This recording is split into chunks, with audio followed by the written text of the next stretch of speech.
जय हिंद साथियों, नमस्कार। आप सभी का एक बार फिर स्वागत। मैं आज इस वीडियो में आप सबको बताऊंगा सिक्किम से ताज़ा हालात। 3-4 अक्टूबर की रात को सिक्किम में जो बाढ़ आई थी उसमें 23 जवान बह चुके थे और लगभग 41 गाड़ियां बह चुकी थी।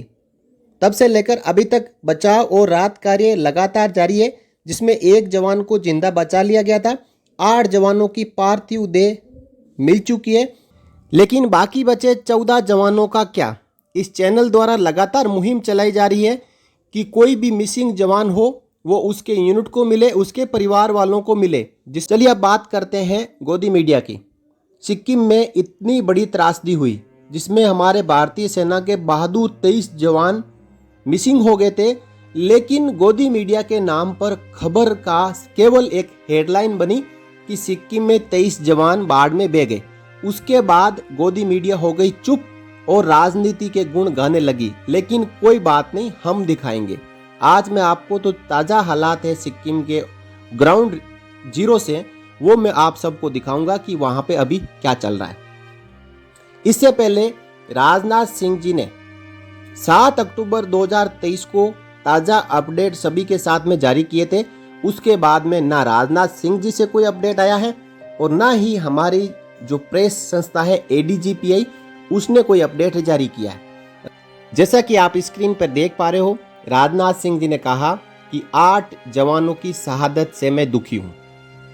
ग्लेशियर लेक ब्रस्ट के बाद में सिक्किम में फ्लैश फ्लड आया था, जिसमें हमारी सेना के 23 जवान बह चुके हैं, मिसिंग है, जिसमें से एक को बचा लिया गया और 8 जवानों का जो मोर्टल रिमेंस है वो हमें मिला है, लेकिन अभी भी 14 जवान मिसिंग है। इसके साथ साथ सिविलियंस भी मिसिंग है, जिनको हम खोजने का लगातार प्रयास कर रहे हैं। सेना अब 2 मुद्दों पे वहां पे जूझ रही है। एक तो सिविलियंस को भी बचाना, जहां पे कनेक्टिविटी खत्म हो चुकी है, ब्रिज टूट चुके हैं, रोडें टूट चुकी है।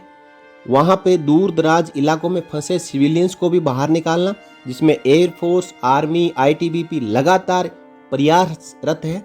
दूसरी तरफ सेना का जो मोर्चा है वो सैनिकों ने संभाल रखा है कि अपने जवानों को बचाना।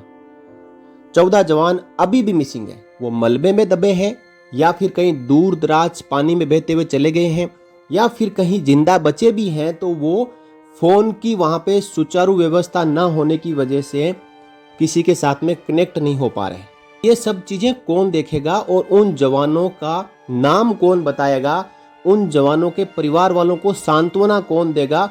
ये सब मीडिया, सरकार, रक्षा मंत्रालय के अधिकारी भूल चुके हैं। यहां तक कि उन 23 जवानों का जो मिसिंग है, उन सब जवानों का नाम तक अभी तक हम सब के बीच में शेयर नहीं किया गया है। केवल 15 लोगों के नाम आए थे, जो कि मैं एक बार फिर बता देता हूं इस वीडियो के माध्यम से कि वो जो नाम बताए थे वो कौन कौन है। देखिए, 520 AC बटालियन के हवलदार RK वाजपेयी, हवलदार MK सिंह और CFN नितिन, जिसमें कहा जा रहा है कि जो वीडियो आया था 2-3 सैनिकों का, उनमें हवलदार RK वाजपेयी दिख रहे हैं। उसके बाद 620 AME बटालियन, जिसमें सिपाही प्रतीक, सिपाही थेमसू, नायक RK सिंह और हवलदार दास और CFN कालिदा। 20 डिव ऑर्डिनेंस यूनिट के एक जवान नायक विनोद ओरान, साथ ही साथ प्रो यूनिट के एक जवान लांस नायक NG प्रसाद और 320 फील्ड हॉस्पिटल के 2 जवान हैं, नायक ड्राइवर संदीप मिश्रा, जो कि उनके परिवार द्वारा लगातार आवाज़ उठाई जा रही है कि हमारे भाई, हमारे बेटे नायक ड्राइवर संदीप मिश्रा जहां कहीं भी हो उसको बचा लो। साथ ही साथ सिपाही driver HR Jat. 420 field hospital के 3 जवान, सिपाही ड्राइवर S गुर्जर, सिपाही ड्राइवर युधिष्ठर और सिपाही ड्राइवर गोपाल मद्दी। तो इस प्रकार 15 जवानों के नाम जारी किए थे, लेकिन एक्चुअली ऑन ग्राउंड 23 जवान मिसिंग है। तो बाकी जो 8 जवान है उनका नाम भी रक्षा मंत्रालय को बताया जाना चाहिए। जो यहाँ पे 15 जवानों के नाम मिसिंग में जारी किए थे, उनमें से जिन जवानों की पार्थिव देह मिल चुकी है उनके नाम इस प्रकार है। हवलदार सरोज कुमार दास, लांस नायक NG प्रसाद, हवलदार साजन सिंह खीचड़, नायक भवानी सिंह चौहान, सिपाही शिवकेश गुर्जर, नायक बिमल ओरान, सिपाही गोपाल मद्दी और सिपाही खिमेंचू। अब इनमें जो 8 जवानों के नाम हैं, इनमें से कुछ जवानों के नाम जो 15 की मिसिंग लिस्ट है उसमें नहीं है। इसका मतलब 23 में से ये जवान है। तो ओवरऑल देखा जाए तो अभी भी कई जवान ऐसे हैं जो मिसिंग है, लेकिन उनका नाम रक्षा मंत्रालय ने नहीं बताया है। अब मैं आपको चलता हूं सीधा लेके ग्राउंड जीरो पर।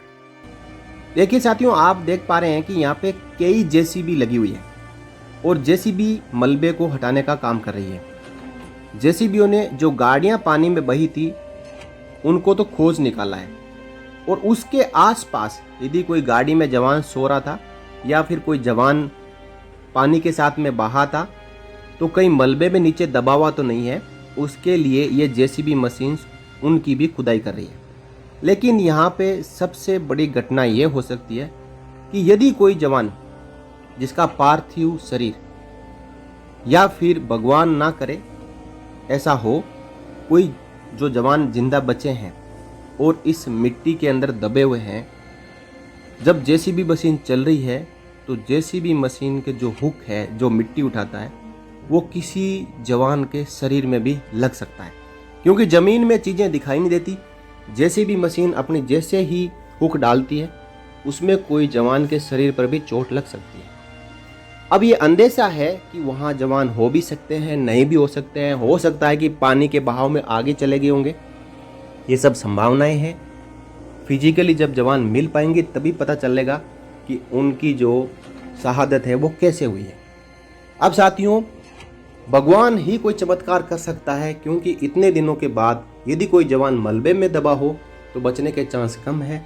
यदि कोई जवान किसी की शरण में पहुंच चुका हो तो भगवान ने उसको बचाया है और उसका कुछ नहीं हो सकता है। हम भगवान से फिर से प्रार्थना करते हैं कि सभी मिसिंग जवानों को बचा लें या कहीं न कहीं वो सुरक्षित जगह पे होंगे। अब आर्मी और एयरफोर्स का काम है कि उन जवानों तक पहुंचे, सिविलियंस की भी रक्षा करें और अपने जवानों की भी रक्षा करें। इन्हीं शब्दों के साथ मैं इस वीडियो में विराम लेता हूं। आगे जो भी अपडेट होगा मैं आप सबके साथ में ज़रूर शेयर करूंगा। बाकी यह है कि जो हेल्पलाइन नंबर दिए हैं वो अभी भी काम नहीं कर रहे हैं, क्योंकि वहाँ पे नेटवर्क कनेक्टिविटी टूट चुकी है और आर्मी की जो सिग्नल्स यूनिट्स है वो वापस स्थापित करने में लगी हुई है। जैसे ही कनेक्टिविटी हो जाएगी तो जवानों के परिवार वालों की बात होना शुरू हो जाएगी। हालांकि वहाँ से जो जितने भी सिविलियंस फंसे हैं उनकी आर्मी घरों पे बात करवा रही है, क्योंकि लोग ज़्यादा फंसे हुए हैं। अब एयरफोर्स ने उनका एयरलिफ्ट और रेस्क्यू करना शुरू कर दिया है, तो वहाँ से लोग नीचे आने शुरू हो जाएंगे और धीरे धीरे ये सब नॉर्मल हो जाएगा। बने रहिए चैनल के साथ, अगले वीडियो में फिर मिलेंगे, तब तक के लिए जय Hind. And I'm really grateful that I'm an Indian, and definitely my niece and children are also with me, and everybody now, my son wants to go to the Indian Army. We are so proud of all of you. Thank you so much for all that you do. Thank you.